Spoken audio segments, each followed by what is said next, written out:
A marriage reduced to ashes in moments. Some endings creep in like a whisper, barely making a sound. Others crash down like a wrecking ball, shattering everything in their path. Today's entry? A 27-year marriage, gone in an instant.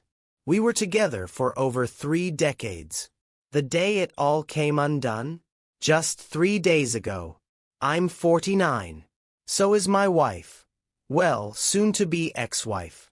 Together, we built a life, raised 2 kids, and became grandparents. Those grandkids? They're everything to us. Our story began in the 90s. Back then I worked as a security guard in a nightclub. One night, she walked in, and I couldn't take my eyes off her.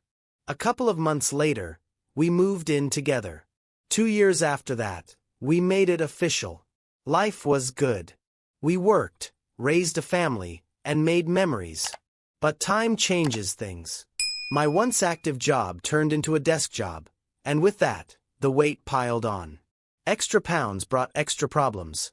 Health issues, self-doubt, and worst of all, the slow death of our life. I wanted to keep up in the bedroom, but my body had other plans. Every attempt left me breathless, wheezing, until asthma attacks made it damn near impossible. We tried different things, made an effort, but the truth was unavoidable. Intimacy was slipping away. Still, no matter what, we never strayed. I had been betrayed before, and I made one thing clear from day one. Cheating was a deal-breaker. It was a line we wouldn't cross. Our marriage was built on love, trust, and the promise that we'd grow old together. 33 years is a lifetime, and yet, my love for her never faded. Even after 2 decades of a near non-existent life, I refused to give up. I had to change. For her, for myself, for our future. Over the next 2 years, I dropped 176 pounds and even got a tummy tuck. Was it vain? Maybe. But my reasons were solid. First, I wanted to be around for my grandkids. Second, my health was in serious danger. And third, I wanted to bring the spark back into our marriage. And it worked. For the past 2 years, our bedroom had been alive again. 3, sometimes 4 times a week, we found each other again. And she loved it. I could see it, feel it. Her body never lied. I truly believed we had reignited something real. She told me over and over how much she loved me.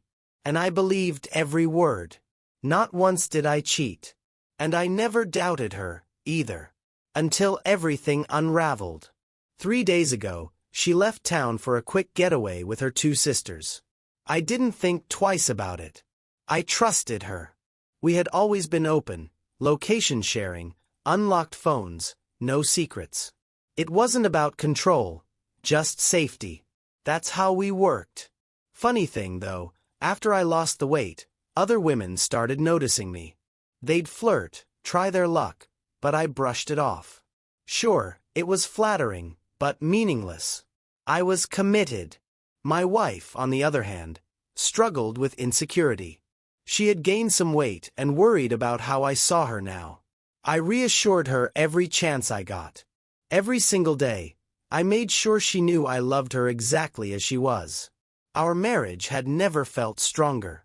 If anything, my only regret was that we hadn't figured things out sooner. And then my phone rang. I had just finished work, driving home, when I answered. It was her. Her voice was shaky, thick with emotion. "Did my sister talk to you?" she asked, her words rushed, unsteady. I frowned. No. Why? What's going on? I wasn't ready for what came next. "I cheated," she blurted out. "I slept with someone else." The world around me blurred. My hands tightened around the steering wheel, knuckles white.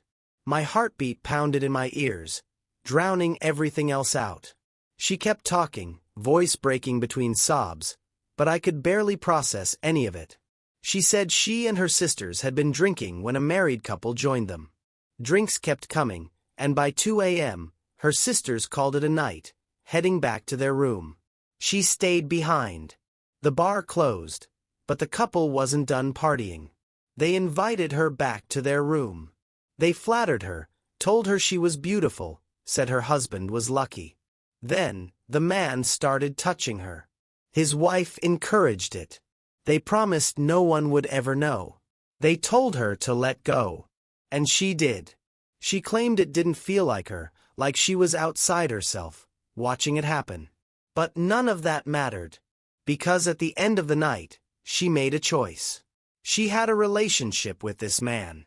His wife watched. The next morning, she woke up in their bed, both of them still asleep beside her. Reality hit like a hammer.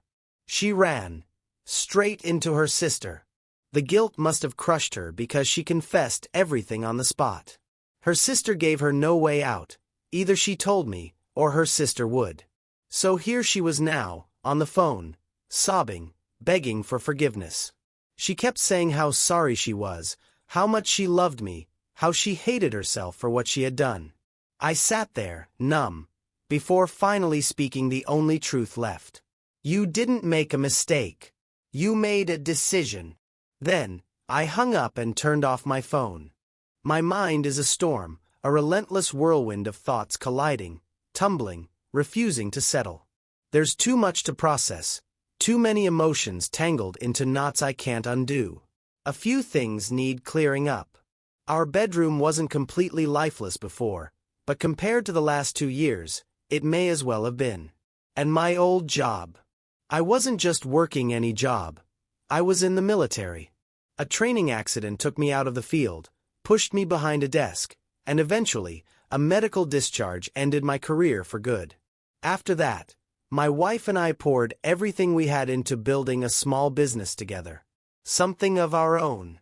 Before I confronted her, I had a long talk with my sister-in-law and her husband. That's when everything took a turn. My wife's confession wasn't the full story. In fact, it wasn't even close. When my kids found out, they were devastated, angry, disgusted. But I told them what they needed to hear. She's still their mother. She's still their children's grandmother. What she did to me, what she did to our marriage, doesn't change that. She and her sisters cut their trip short and came home. I wasn't there when she arrived. Instead, I left her a note, telling her to pack her things and stay at her mother's. She didn't fight it. And then, the real truth came out. Her betrayal wasn't some drunken lapse in judgment. It wasn't an impulse fueled by alcohol and poor decisions. It was planned. She broke down to her sister, spilled more than she ever meant to. But even now, I doubt I'll ever know the whole truth. Her excuse. She claimed she still loved me, still loved our marriage, but something about the last 2 years had awakened something in her. She blamed our sudden resurgence in the bedroom for making her curious, wondering what else she had missed. She had always been the one who got attention, the one who turned heads. But lately, the roles had shifted. She didn't like how that felt. She needed to feel wanted again. Desired. She swore it was the first time, but that didn't change the fact that she had orchestrated it. She had set it up like a damn appointment. She never intended for me to find out. And the worst part? The people she slept with weren't random strangers from a bar. They were customers. Regulars she spoke to often. This wasn't some accident. She had planned to meet them. Her sisters being there just forced them to act like strangers until they could slip away. This wasn't a mistake. It was premeditated. She was coming over that afternoon to talk, to explain, to beg. But my decision had already been made. She made her choice, and now we all have to live with it. The reality of what she's done only strengthens my resolve. I didn't cheat. I didn't lie. She's the one who destroyed our marriage, and now, she gets to live with the wreckage. I don't care how miserable she is. She did this. Now, we all have to deal with the fallout. Our marriage is over. What's left now is just sifting through the remains. You think you know someone after 33 years. Turns out, you never really do. To those who have reached out, who have shown kindness and support, thank you. It means more than I can put into words. And to the few who want to blame me, Well, that's your problem to sort out. Good luck with that. Writing this has been strangely therapeutic, a way to make sense of the mess. This will be my last update for a while. Maybe in a few months, I'll check back in. For now, here's how it ended. I sat across from my wife yesterday, and for the first time in decades, I felt nothing. After 33 years together, we had gotten used to each other's presence, even in sleep. We struggled when apart, restless without the other beside us. But last night, I slept better than I had in years. When she walked through the door, she looked wrecked, drained, hollowed out. Exhausted in a way I had never seen before. Once, that sight would have shattered me. I would have rushed to comfort her, to take away her pain. But not this time. I stayed seated at the table as she burst into tears and moved toward me, arms outstretched, begging for forgiveness. I held up a hand. "Don't touch me. Sit down." She hesitated, then did as she was told. I stood, walked to the kitchen. "Coffee." She nodded. As I brewed it, I could feel her eyes on me. Searching. Desperate. Looking for something. Hope, maybe. I placed her cup in front of her and sat down. She started to speak, but I cut her off. "Just listen," I said. "Answer my questions honestly. No excuses. No justifications. This isn't about you anymore. This is about me, and what's left of our marriage." She swallowed hard and nodded. I told her straight. We were done. She had already made her decision. Now, I was making mine. I let her believe I had spoken to the couple.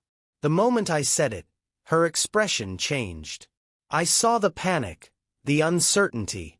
She didn't know what they had told me, what I supposedly knew.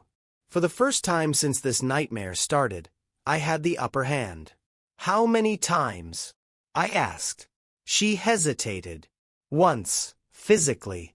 Twice on video. A knife to the gut." I stayed calm. Too calm. And that terrified her. "Explain." She told me how it started as harmless flirtation during business calls. How the wife encouraged it. How, over time, it escalated. Video chats, then more. She admitted to fantasizing about being with a man while his wife watched. They were more than willing to make it happen. She sobbed through the confession, saying it spiraled out of control, that she got caught up in the risk, the excitement. I let her talk. But when she started in on her insecurities, I shut her down. "I don't want your excuses." Her face crumpled as fresh tears fell. She kept crying. I let her. Let her sit in it. Finally, when she had nothing left, I asked, "Did you ever plan on telling me?" She shook her head. "No, of course not. It was just a fantasy," she whispered. "I thought if I scratched the itch, I'd never need to cheat again." I laughed. A hollow, bitter sound. "You thought wrong." I asked if there had been others. "No," she swore. "Never." I didn't believe her. But in the end, it didn't matter. It didn't matter if it was once or 100 times. The damage was done. The only ones her lies would truly hurt now were our children. Our grandchildren. I told her that. And as the weight of it settled over her, when she realized what she had lost, I felt something unexpected. Peace. I was done. And this time she knew it. As the reality sank in, she finally understood. I wasn't here to mend things. There was no fixing this. The weight of it hit her hard, and she panicked. She pleaded with me, begged me to reconsider, swore she'd do anything. She even told me I could sleep with other women if that's what it took for me to stay. She promised she'd never betray me again. I stared at her. "Listen to yourself," I said. She had already degraded herself enough. There was no need to make it worse. I would never cheat. I never had, and I never would. If I ever laid with another woman, it would mean one thing. This marriage was truly dead, with no way back. And that's exactly where we were. She reached for my hand, desperation etched across her face. I pulled away. I will never touch you again. I wasn't here to judge anyone else's choices. Open relationships, infidelity, whatever people do, that's their business. But that was never us. We built our marriage on trust, commitment, and respect. That trust. Gone. That respect. Obliterated. The moment she made the decision to let another man into her bed, she destroyed everything we had spent a lifetime building. And oddly enough, as I sat there, watching her crumble, all I felt was relief. I want this to be as smooth as possible, I told her. For a second, I saw hope flicker in her eyes. I shut it down immediately. No. We're done. She started shaking, tears rolling down her face, but it didn't move me. I will never touch you again, I repeated. I will never forget what you did. The woman I married, the one I loved, she's gone. She died the moment you chose to betray me. The memories. They would stay. The holidays we shared. The excitement of buying our first home. The long years of raising our children. The laughter, the struggles, the victories. All part of my past. But my future. It wouldn't include her. One day, I would rebuild with someone new. And when that day came, my love would belong to her. Not the woman sitting across from me now. She sobbed harder, but it didn't shake me. I just wanted her gone. She was too overwhelmed to keep talking, so I stepped away. I went to my shed, pulled out my phone, and called my kids. I told them everything. They supported me completely. Told me not to drag this out.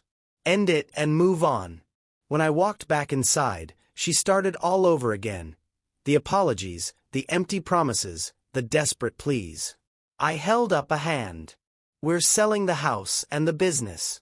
We'll split everything 50-50. She nodded, sniffling. You can take the car. I'll keep my truck and my bike. More nodding. And the cats, you can have them. A quiet, broken, okay. Then, I set the final boundary. Do not call me. Do not text me. Do not reach out unless it's about the kids or grandkids. Her breath hitched. I'll handle the lawyers. I'll get the process started. She opened her mouth to argue, but I cut her off. You're free now, I said. Go sleep with whoever you want. Her face twisted with pain. I don't want anyone else. Doesn't matter to me. She accused me of being cold, cruel, detached. I told her I was just being honest. She had emptied me out. And she had no one to blame but herself. She destroyed our marriage. Not me, not anyone else. I had loved her. I had been faithful. I had given her everything. She threw it all away. Then I walked out, leaving her to pack her things. I spent the next few hours at my daughter's house, playing with my granddaughter. I let her laughter fill the hollowed-out space inside me. By the time I got home, my wife, no, my ex, was gone. And I slept better than I had in years. It's been 5 weeks since she torched everything we built. And I've had time to think. I don't regret my decision. Not for a second. I could never trust her again. I could never be with her again. The very thought of touching her makes my skin crawl. She did this because she thought she could get away with it. Now, she's living with her mother. I've been busy preparing the house for sale. 20 years worth of life, of memories, packed up and cleared out. Now, it's on the market. A few buyers are interested. It won't be long before it's gone. The business. Already sold. A longtime client made an offer, and I took it. We'll finalize everything in a month. The divorce, though, that's its own nightmare. Where I live, you have to be separated for a year and a day before filing. Then it takes another 4 months to finalize, if it's uncontested. Property division? That waits until the divorce is official. But I plan to leave nothing to divide. Once the house and business are gone, there'll be nothing left to fight over. As long as she keeps signing the paperwork, I'll be free of her soon enough. But she's still holding on. My son spoke to her once. It didn't go well. He was furious. I reminded him, she's still his mother. No matter what she did to me, she was always a good mom. I don't want him to lose that over this. My daughter. She's been more involved, checking in on her, making sure she's okay, but she doesn't sugarcoat anything. She tells her mother exactly how it is. But my ex. She still thinks this is temporary. She still believes I'll come around. She still thinks I love her. She still thinks we'll grow old together, that this is just a rough patch we'll get through. When she came over to sign the real estate contract, she told me as much. I know you'll change your mind, she said. I'll be a better wife. We'll move past this. You still love me deep down. I just stared at her. You're insane. She blinked at me, startled. You lied. You cheated. And not just cheated, you planned it. You let another man inside you while his wife watched. She flinched. You sucked another man's dick while his wife watched. Tears welled up in her eyes. She opened her mouth, but I held up a hand. Don't tell me you regret it. Don't tell me it wasn't good. I don't care. She fell silent. The point isn't whether you enjoyed it, I continued. The point is that you did it. You made a conscious decision to destroy everything we built. She tried again, softer this time. I didn't know what I was thinking. I let out a short, humorless laugh. You knew exactly what you were thinking. I stood up. There is no hope for us. We're done. I want nothing to do with you. And I'm looking forward to a life that has absolutely nothing to do with you. And for the first time since this nightmare began, I truly meant it. No more illusions. She's in deep denial. That much is clear. She's struggling to accept that she no longer has any control over my choices. For decades, she had the security of a devoted husband, a man who always put her first. Now that security is gone, and for the first time in her life, she has no say in what happens next. The consequences of her choices are playing out exactly as they should. She's not entitled to anything. Not my time, my forgiveness, or my presence. She knew exactly what was at stake before she did what she did. She knew the risks, and she made her choice anyway. So I can't fathom how she still thinks she has a say in where this goes from here. Because she doesn't. And yet, she clings to this delusion that none of this is real. But it is. Ironically, I've been getting more attention from women than I ever expected. I'm not looking for anything serious right now, but when I am, I won't be short on options. The soon-to-be ex-wife? She's not handling it well. It visibly irritates her when women, just friends, stop by with dinner or drop in for a chat. Nothing inappropriate. Nothing beyond casual kindness. But still, she's jealous. The audacity of it is almost comical. She even told me she hopes I get it out of my system, because she'll be waiting. How completely messed up is that? The only thing I want out of my system is her. I still feel things, anger, disgust, even grief, but I refuse to let them define me. I'm a strong man. I'll process them on my terms. My focus is clear. Cut the last financial ties and move forward. She got caught because of her own sister, forced into confessing. Actions have consequences. And now, she's living them. It's been 3 months since my world turned upside down. And I haven't wasted a single second looking back. The business. Sold. The house. Sold. Legally separated. The divorce is still pending due to the waiting period, but for all practical purposes, our lives have been untangled. 3 months ago, I thought I had everything I wanted. A wife I loved. A thriving business. A comfortable home. A strong, supportive family. I imagined growing old with my wife, standing side by side as we faced life together. Then she threw it all away, not just for herself, but for our family, for everyone who cared about us. We had our struggles, sure. Every long-term couple does. But we always had loyalty. Or so I thought. Her betrayal shattered that illusion in an instant. I couldn't understand why she did it. But eventually, I stopped trying. This wasn't my choice, but it became my reality. She made her decision. And now, I've made mine. I'm not a man who wallows. I refuse to play the victim. There's no strength in that. No dignity. With my share of the assets, I bought 2 small properties, one near each of my kids. They live in different states, but now, I can visit them both whenever I want. I took a part-time job with a former business competitor. Easy work that leaves me plenty of time to actually enjoy life. And I have been. For a couple of weeks, I just rode my bike. No destination, no plan. Stopped in small towns for coffee, sat in silence, let my mind settle. Had drinks in unfamiliar places, met strangers with interesting stories, then moved on. And along the way, I discovered something unexpected. Casual relationships. No pressure. No expectations. No lies. No betrayal. And honestly, I like it. I've met a few women. No strings, no complications, just mutual enjoyment. It's refreshing. People have asked if I ever confronted the couple she cheated with. The answer is no. I have no reason to. They mean nothing to me. They weren't the ones who betrayed me. She was. The best revenge isn't anger or confrontation. It's indifference. It's moving on like they never mattered. Of course, I still think about it sometimes.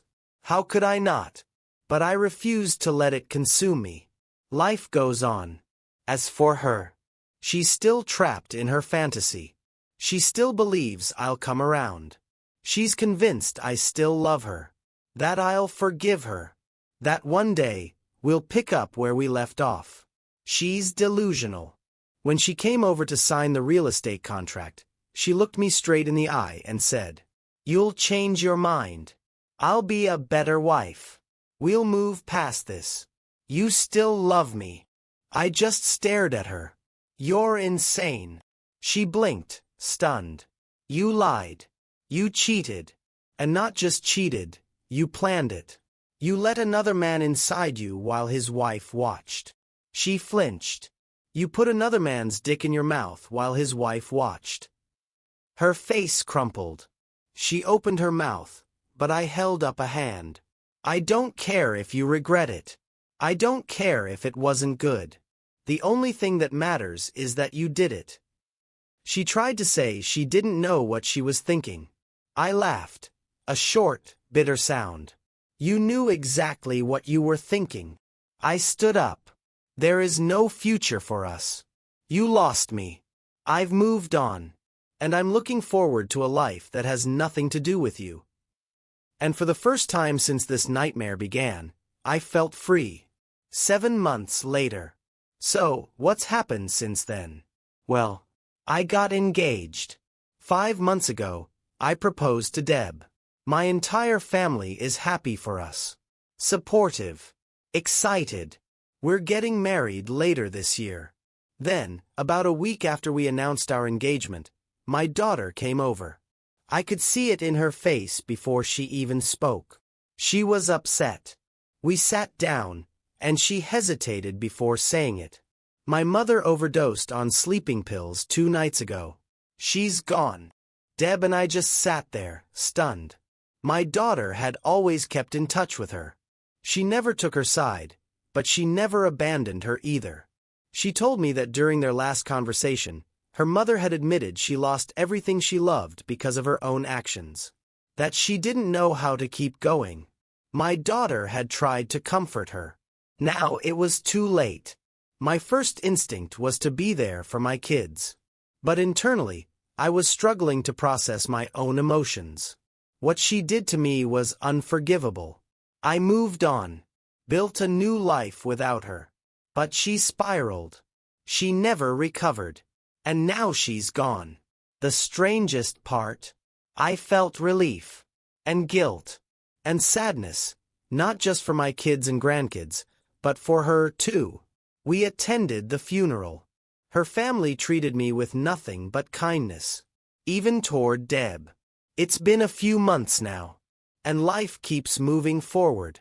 But every now and then, I catch myself wondering, what would life have been like if she had never acted on her fantasy?